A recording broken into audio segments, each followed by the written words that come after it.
Quero saudar a igreja na paz de nosso Senhor Jesus Cristo. Quero saudar aos que estão também acompanhando remotamente. Dizer que é uma alegria muito grande poder rever a cada rosto aqui.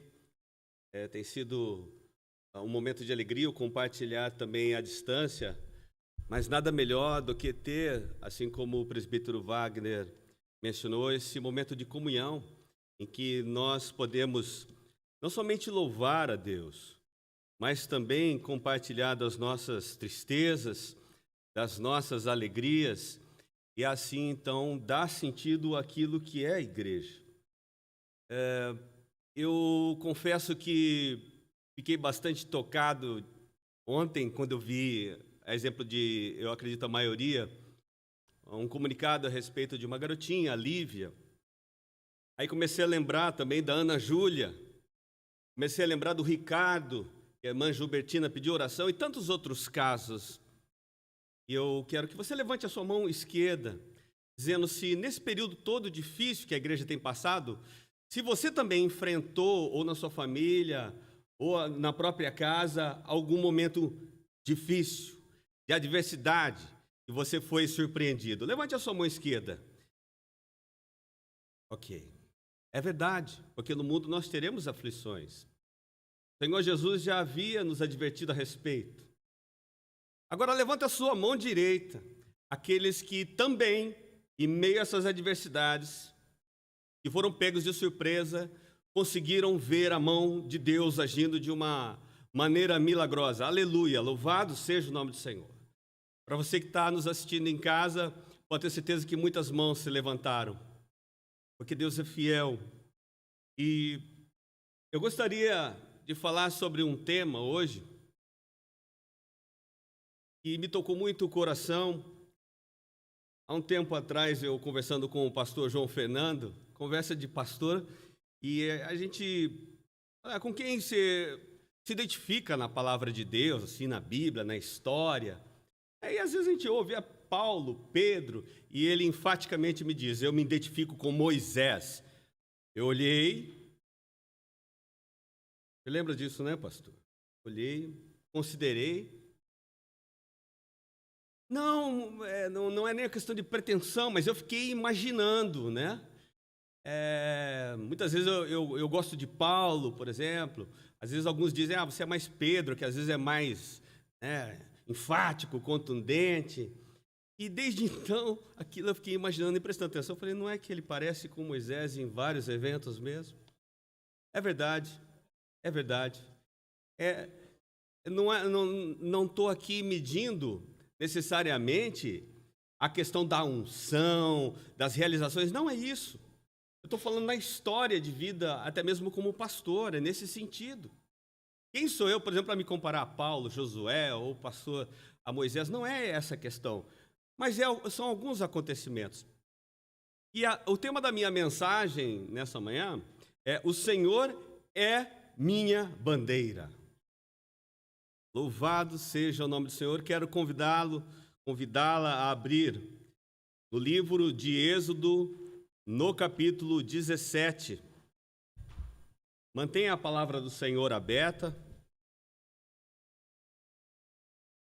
Agora sim, todos que encontraram, por favor, eu convido você, gentilmente, a se colocar em pé, em reverência à santa palavra do nosso Senhor.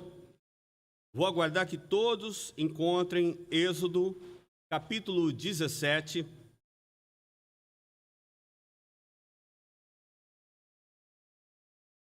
Eu vou ler a partir do verso 8 até o 16. Então veio Amaleque e pelejou contra Israel em Refidim. Pelo que disse Moisés a Josué: escolhe-nos homens e sai, peleja contra Amaleque. Amanhã, disse Moisés, eu estarei no cume do outeiro, e a vara de Deus estará na minha mão. Fez Josué como Moisés lhe dissera, e pelejou contra Amaleque. Mas Moisés, Arão e Hur subiram ao cume do outeiro. Quando Moisés levantava as mãos, Israel prevalecia. Mas quando ele baixava as mãos, Amaleque prevalecia. Quando as mãos de Moisés ficaram cansadas, tomaram uma pedra e a puseram debaixo dele. E ele se sentou nela. Arão e Hur sustentavam-lhe as mãos, um de um lado e outro do outro lado. Assim ficaram as suas mãos firmes até que o sol se pôs. Assim Josué venceu o exército amalequita ao fio da espada. Então disse o Senhor a Moisés: escreve isto para a memória num livro e repete-o a Josué, porque riscarei totalmente a memória de Amaleque de debaixo dos céus. Edificou Moisés um altar e lhe chamou: o Senhor é a minha bandeira.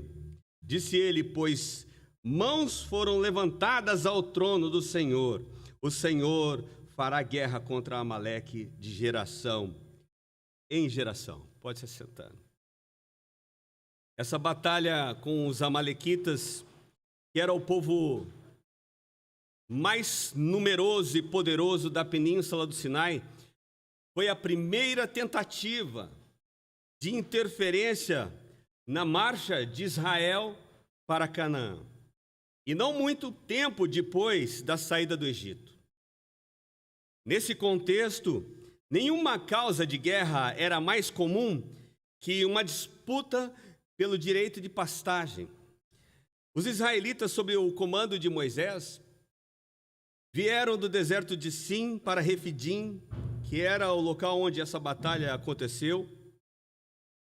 E, aliás, segundo alguns pesquisadores, era o único oásis da região, onde os nômades traziam seu gado para beber. Esse foi um dos motivos porque os amalequitas tentaram impedir a ocupação de seus preciosos pastos, bloqueando o caminho. Um outro fator também que nós devemos considerar é que os amalequitas eram descendentes de Esaú e, portanto, deveriam odiar os israelitas, que eram descendentes de Jacó. Provavelmente eles desejavam impedir que os israelitas chegassem à terra de Canaã, por acreditarem que eles próprios tivessem esse direito. Os amalequitas, a exemplo de outros povos, conheciam as poderosas obras que Deus havia realizado em favor dos israelitas e compartilhavam do medo produzido nas demais nações por causa da libertação que aconteceu milagrosamente através da abertura do Mar Vermelho. Mesmo assim, por serem poderosos e saberem que os israelitas eram inexperientes na guerra, os amalequitas pensaram que poderiam ter uma vitória fácil, especialmente porque o povo de Deus estava cansado de marchar e sobrecarregado com a bagagem. Mulheres, crianças, haviam idosos e enfermos também. Os homens de Amaleque eram amargamente hostis. Eles atacaram de um modo repentino e, vejam, sem terem sido provocados. E começaram pela retaguarda, a parte de trás de Israel. Feriram com grande crueldade aqueles que haviam ficado para trás. Ora, quem havia ficado para trás, senão os idosos, cansados, enfermos, mulheres, crianças? Esse foi um ato peculiarmente maligno e vingativo. Depois de eliminarem muitos retardatários, atacaram o corpo principal dos israelitas em Refidim, quando então aconteceu essa batalha. Os israelitas sabiam o quão mal preparados estavam para participar de um conflito desse tipo. Enquanto os amalequitas eram homens do deserto, eram homens ousados, guerreiros e capazes de se defenderem até mesmo de um inimigo muito mais forte, pois estavam acostumados a enfrentar a grande nação dos egípcios. Eles estavam, sem dúvida, muito bem armados. Outro ponto é que eles conheciam bem a região, e sendo assim poderiam aproveitar o melhor local, a ocasião, tal como o momento adequado, certeiro, de modo contundente, para realizar um ataque aos israelitas, que era um povo cujas aspirações bélicas foram controladas, haviam sido controladas e mantidas por mais de 400 anos na servidão do Egito. Ou seja, era um povo que, nesse momento, estava completamente despreparado para a guerra. Como eu disse, os amalequitas se valeram bem de todo esse cenário e escolheram o momento certo e atacaram a menina dos olhos de Deus. Esse é um termo muito usado pelos crentes, a menina dos olhos de Deus, a pupila, uma parte sensível, uma parte que mexe com Deus. Mas eles atacaram de maneira traiçoeira, de maneira covarde. Eu quero também aqui abrir um parêntese de que nesses dias tão difíceis que nós temos vivido, como a maldade tem proliferado, como nós podemos observar notícias que assim são absurdas, em outro momento certamente não ouviríamos. E eles assim também atacaram covardemente, na tentativa de infligir ali uma lesão mortal aos israelitas que avançavam, como eu disse anteriormente, em direção a Canaã. Agora, é um fato que uma derrota de Israel naquele momento, que foi a primeira tentativa dos amalequitas, se eles perdessem essa batalha, isso atrairia uma hoste de outros inimigos, com ataques combinados e contínuos. Claro, se Israel perdesse essa batalha, as outras nações, os outros povos, também se sentiriam fortalecidos. Porém, o fracasso, o texto diz aqui, dos poderosos amalequitas que ficaram completamente desconcertados, propagou o terror no coração dos povos vizinhos, os quais deixaram Israel em paz por um longo tempo. Quando eu estava considerando esse texto, em que Moisés, o texto diz que ele subiu ao cume do monte com a vara, e muitas vezes na Bíblia, às vezes é colocada como um cajado, a vara de Deus, o bordão de Deus. Eu estive pensando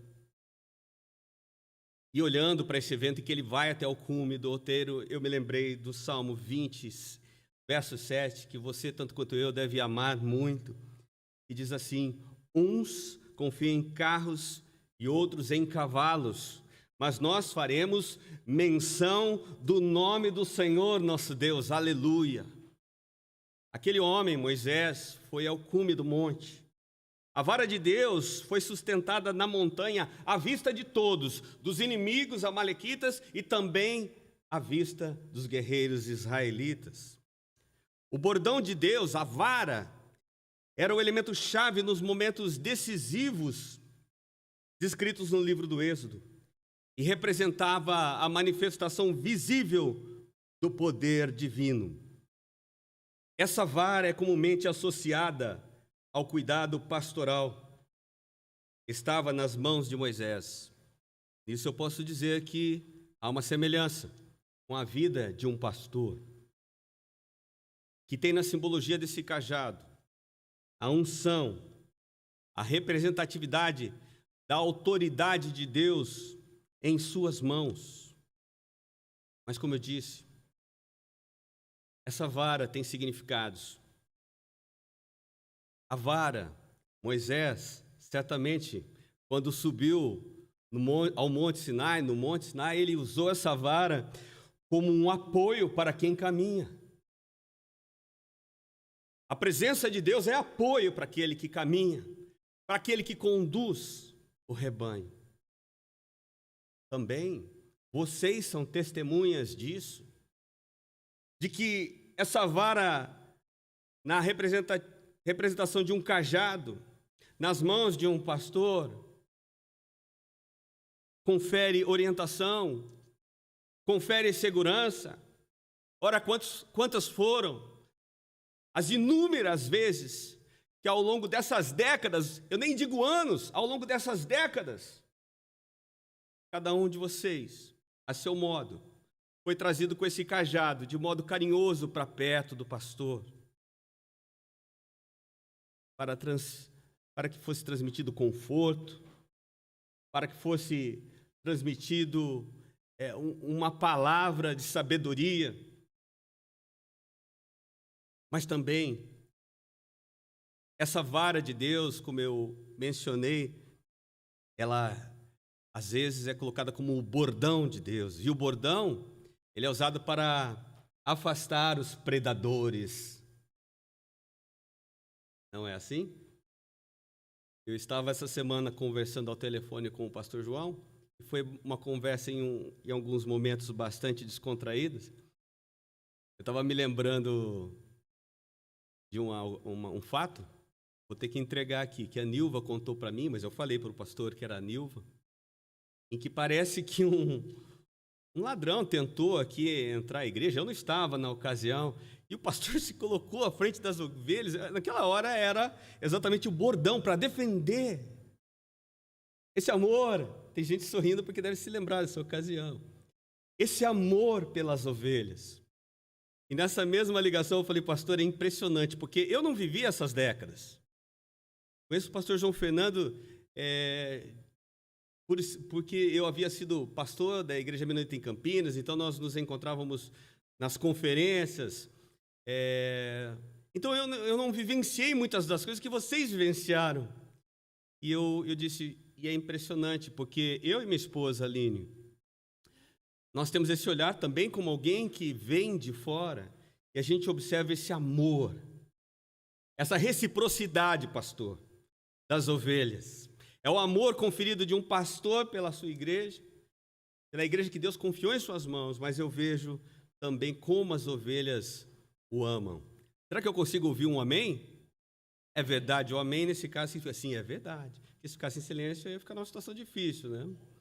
Mas realmente é verdade. Moisés intercedeu, o texto diz, enquanto segurava em suas mãos a vara que era o símbolo do poder de Deus para a defesa de Israel.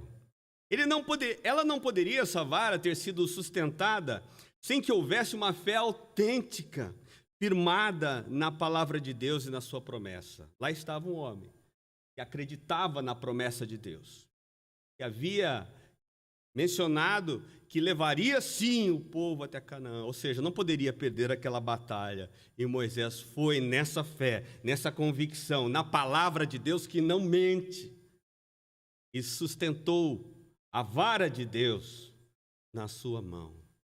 Só é possível sustentar isso quem tem um chamado verdadeiro, chamado pelo próprio Deus, que tem essa fé, que tem essa convicção, mesmo em tempos difíceis. E é impossível prevalecer contra Deus e seus escolhidos, mas é impressionante como o mundo nos dias de hoje, tal como os amalequitas, né, que tiveram essa audácia, essa ousadia de mexer com a menina dos olhos de Deus, certamente por causa das suas qualidades ali militares, mas faltou prudência, assim como falta prudência para aqueles que se levantam contra a igreja do Altíssimo nos dias de hoje. Faltou prudência, eles deveriam saber que estavam ali ameaçando, eles estavam prestes a lutar contra Deus, o próprio Deus, e que fazer isso é loucura, é inútil, porque ninguém é capaz de competir com Ele e ter êxito. Ninguém tem sucesso se levantando contra Deus, que loucura! Mas eles fizeram isso. O ataque aos filhos de Deus, tanto aos israelitas quanto a você, a sua família, significa uma agressão direta a Deus. mas certamente uma derrota final. Transpassará todos, eu disse todos, que se colocarem em oposição à vontade de Deus. Os seus inimigos, as adversidades, as afrontas, que te pegam de surpresa, ou até de maneira planejada e você observa. Deus está observando, Ele não está indiferente. Em algum momento o Senhor demonstrará o seu poder para a total confusão dos seus inimigos. Eu quero ouvir um amém. Amém. Louvado seja Deus, porque Ele é fiel. Deus está atento a isso. Agora, é impressionante, nessa manhã, ainda quando eu estava pensando a respeito desse texto, e olhando essa batalha, em que Deus confere ali uma vitória impressionante. Ela foi resposta a um povo que, embora tivesse visto as maravilhas do Senhor acontecendo no Egito, de um povo que observou a abertura do Mar Vermelho, de um povo que viu as águas amargas serem transformadas em águas doces, de um povo que tinha ali recebido o maná, mas no verso 7, esse mesmo capítulo 17 de Êxodo, esse povo murmurou, esse povo, ele apertou Moisés, esse povo questionou a Deus, ele provocou a Deus, e a palavra diz assim no capítulo 17, Êxodo, verso 7, e chamou o nome daquele lugar Massá e Meribá, onde Deus fez verter a água da rocha para dar aos filhos sedentos de Israel. E porque tentaram o Senhor dizendo, está o Senhor no meio de nós ou não? Como que um povo que viu tudo aquilo poderia questionar nesse momento, está ou não está? E certamente nós temos esse olhar crítico. Como pode? É porque nós não estamos no deserto. E muitas vezes, muitos de nós, podemos até não declarar isso, porque não convém, mas pensamos, será que Deus está presente? Ele está presente. Deus está presente. Deus é o mesmo ontem, é o hoje e será eternamente. Essa é a promessa de Deus para a sua vida. Deus está presente, então se você entrou nesse local essa manhã, ou se você está em casa pensando, Deus se faz presente, sim, Ele está presente no meio de nós, aleluia. É isso. E Deus mostra essa situação como resposta àquela provocação àquele povo. Eu vejo também nesse texto algo muito bonito, que são as funções diferentes. Observe que, por ocasião da abertura do Mar Vermelho, que eu tenho aqui mencionado algumas vezes, a ordem de Moisés foi assim para o povo, parem, aquietem-se e vejam o livramento do Senhor. Mas agora, aqui em Refidim, Moisés diz assim, saiam e lutem contra Amaleque. Diferente. Eu vejo que há momentos, fica evidente, que o Senhor nosso Deus espera que façamos a nossa parte usando os meios que estão ao nosso alcance. Cada um conforme o dom que recebeu. E, novamente, eu quero abrir um parêntese. Eu vejo na igreja, de um modo geral, uma influência muito forte do mundo.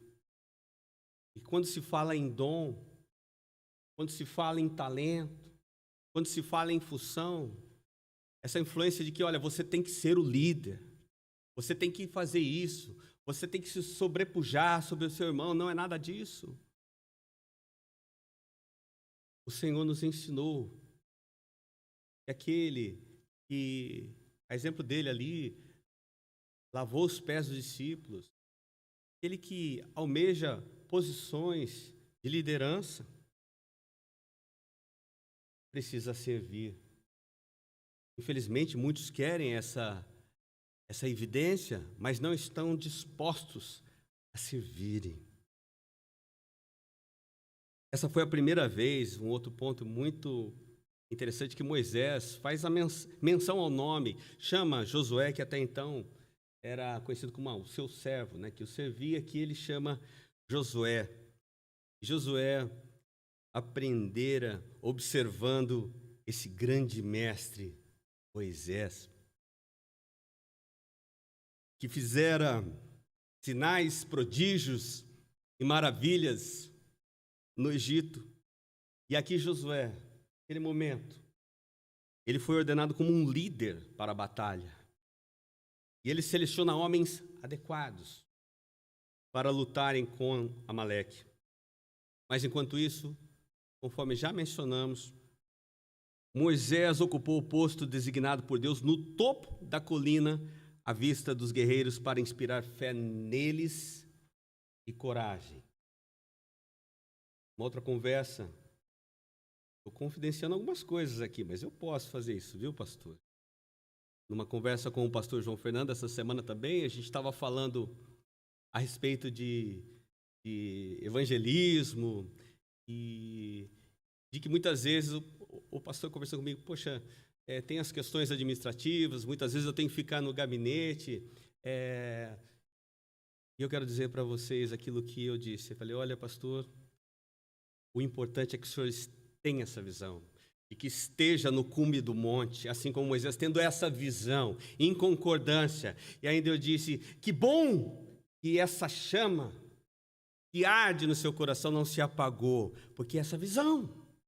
Ou seja, eu quero dizer com isso que não há mérito nenhum em fazer, vocês vão entender a colocação, a parte do PSV, com toda a equipe, ou da Casa do Pão, ou de qualquer iniciativa de evangelizar nas ruas, entregar a sopa. Não há mérito nisso. Não há só um mérito próprio, dizer, eles estão indo e fulano, ciclano não está. Saiba que todas as vezes que nós fazemos isso, é muito bom olhar para o monte e saber que há um pastor orando, que há um homem com as suas mãos levantadas, intercedendo, porque senão todo esse trabalho seria em vão. Ora, não há mérito. O único que é digno de todo mérito é Deus, mas nós não estamos sozinhos fazendo isso quando vamos. São apenas funções diferentes. Aliás, com relação ao próprio PSV, conversei com o pastor João no início, e ele foi o motivador, foi alguém que tem a visão, e vamos fazer sim. E Moisés aqui, claro, ele não foi ao topo da colina para evitar a luta, para se poupar. Muitas vezes as pessoas têm essa falsa impressão. Ele não foi ali porque queria evitar o confronto, porque, aliás, ele estava com 80 anos, mas havia sido dada a ele uma função diferente, para empunhar a vara de Deus naquele local, no alto do monte, para garantir o sucesso da batalha. Percebe? Não adianta ir na rua evangelizar se você não estiver na retaguarda, a oração. Não adianta. Em vão será a nossa batalha. Aliás, convenhamos, né, quando eu estava olhando esse texto, aquele bastão nas mãos de Moisés, ele era muito mais útil do que 500 mil homens bem preparados para a guerra. Era a representatividade do poder de Deus. Deus qualifica o seu povo e o chama para desempenhar funções diferentes, tendo em vista as necessidades da igreja, que são diversas. Por isso, os dons que Deus concede aos seus santos são diversificados. Conforme eu disse, com 80 anos de idade, as qualidades necessárias para a condução bem-sucedida de assuntos militares não estavam presentes em Moisés. Só que Josué, por outro lado, em pleno vigor da meia-idade, era ousado e intrépido, um homem adequado para aquela missão, aquele comando militar. Eu vejo a beleza desse texto quando observo que Moisés reconheceu as necessidades da ocasião.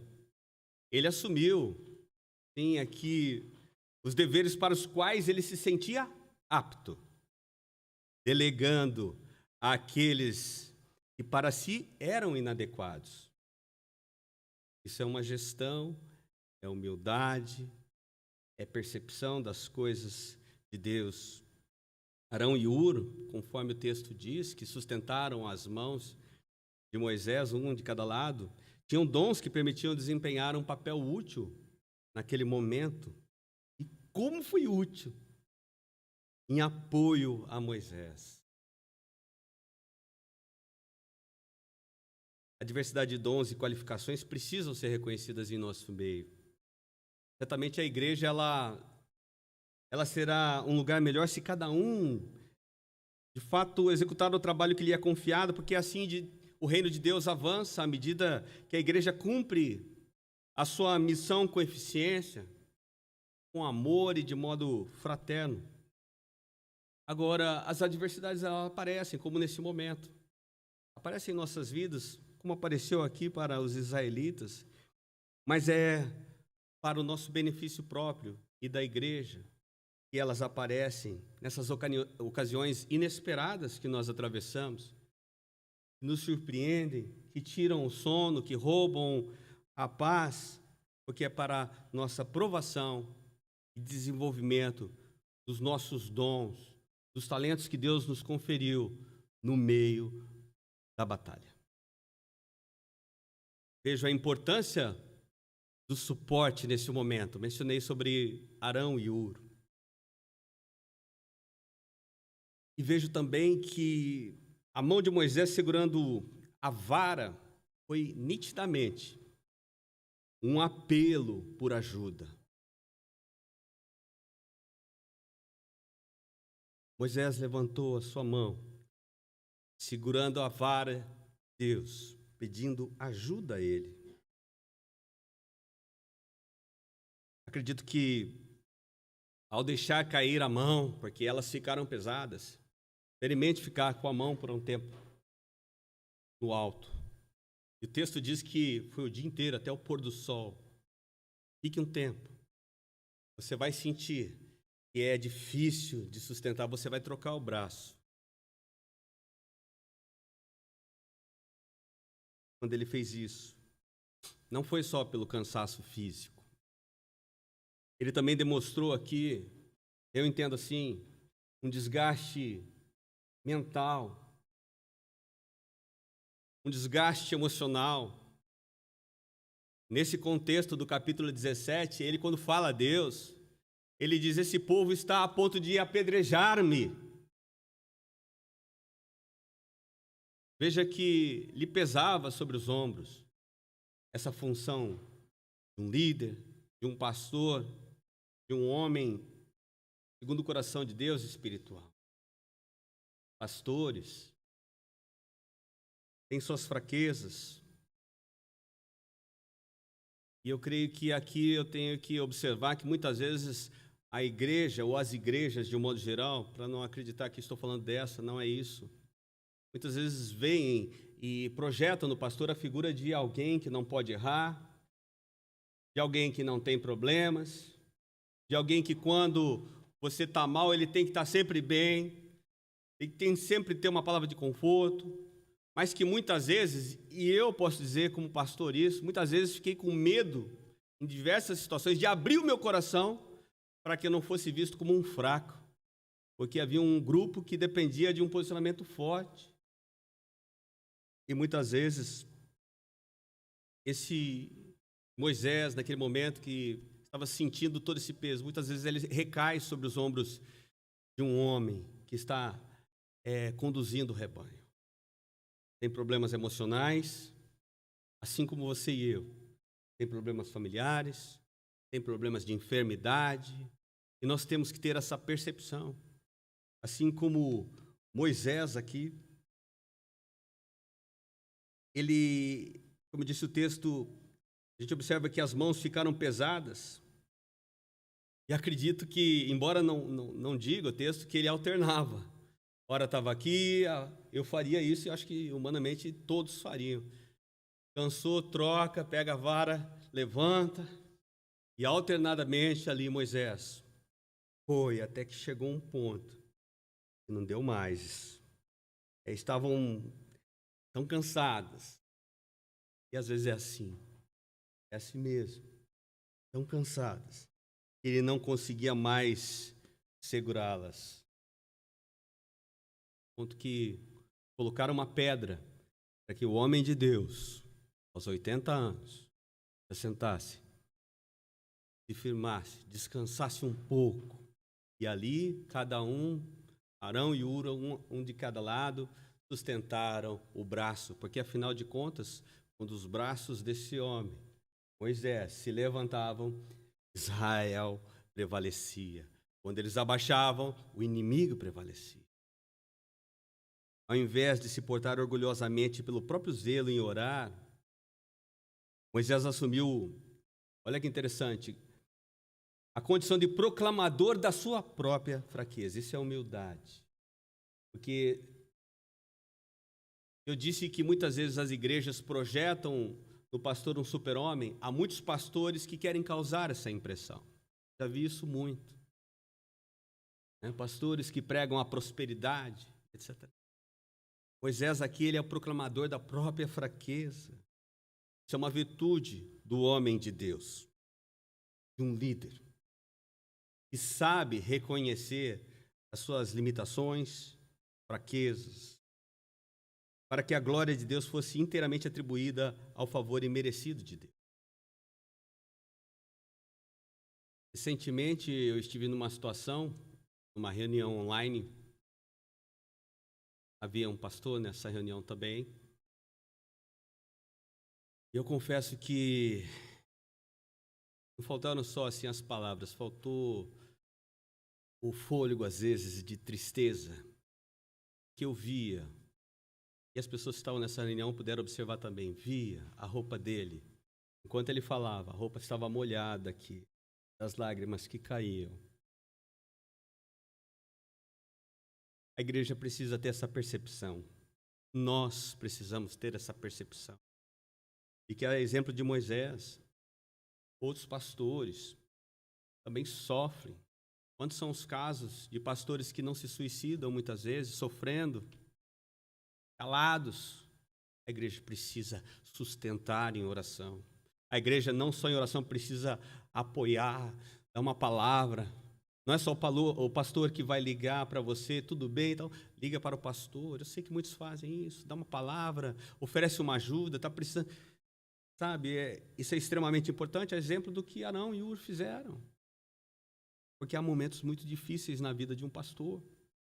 E quando eu falo pastor aqui também, eu não poderia ser leviano em esquecer-me sempre da esposa do pastor, que é ajudadora, que sofre junto, que compartilha dos mesmos sonhos, das mesmas aflições, da mesma manifestação do poder de Deus, porque afinal de contas são somente uma carne.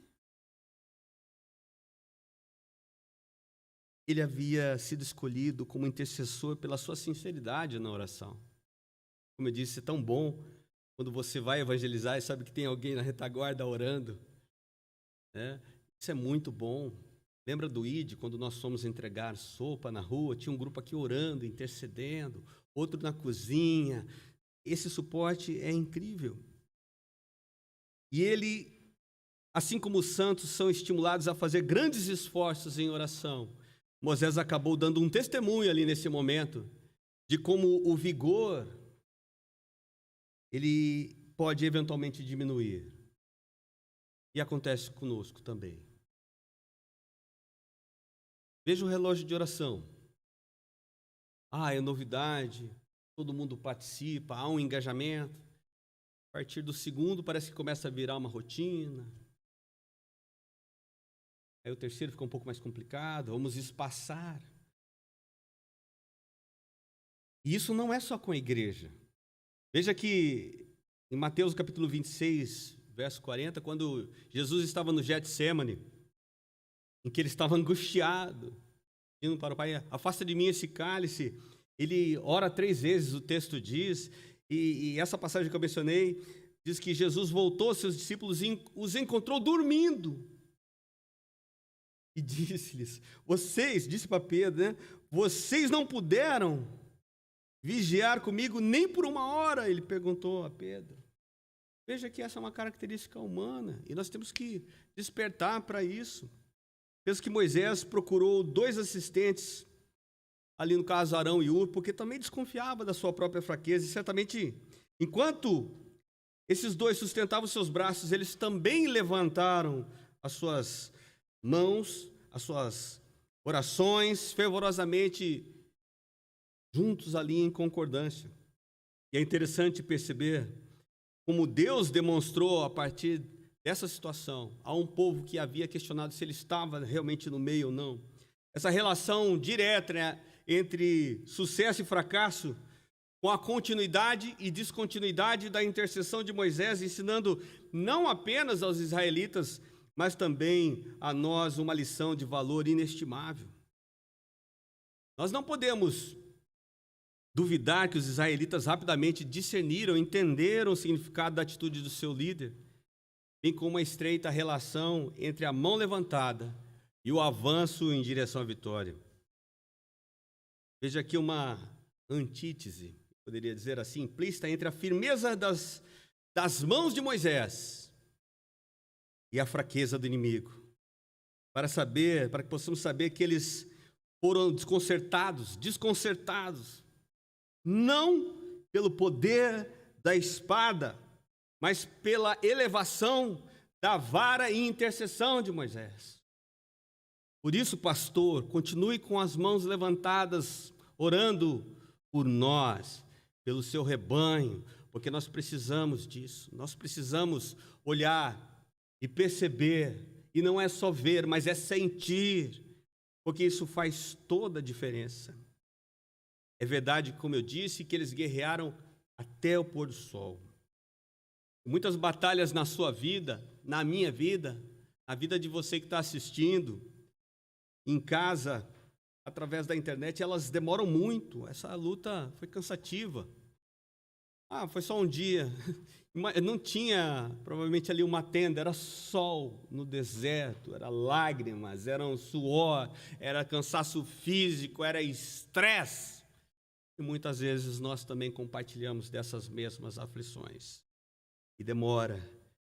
Mas a duração desta primeira grande batalha indica não somente a obstinação daqueles agressores, mas também a necessidade de perseverança do povo de Deus em resistir às afrontas dos inimigos. Mas ainda que trabalhemos arduamente, suportando o fardo dos inevitáveis conflitos da vida, sempre devemos lembrar que a vitória vem realmente do Senhor, a quem seja toda a honra, toda a glória, todo o louvor, aleluia, todo o domínio e todo o poder para todo sempre. É do Senhor que vem a nossa vitória, é do Senhor que veio aqui a vitória. E geralmente, eu vejo que a igreja, de um modo geral, ela é mal ou bem sucedida em sua missão quando seus membros são mais ou menos fervorosos. Correndo o risco de citar nomes, mas eu não poderia dizer os vários.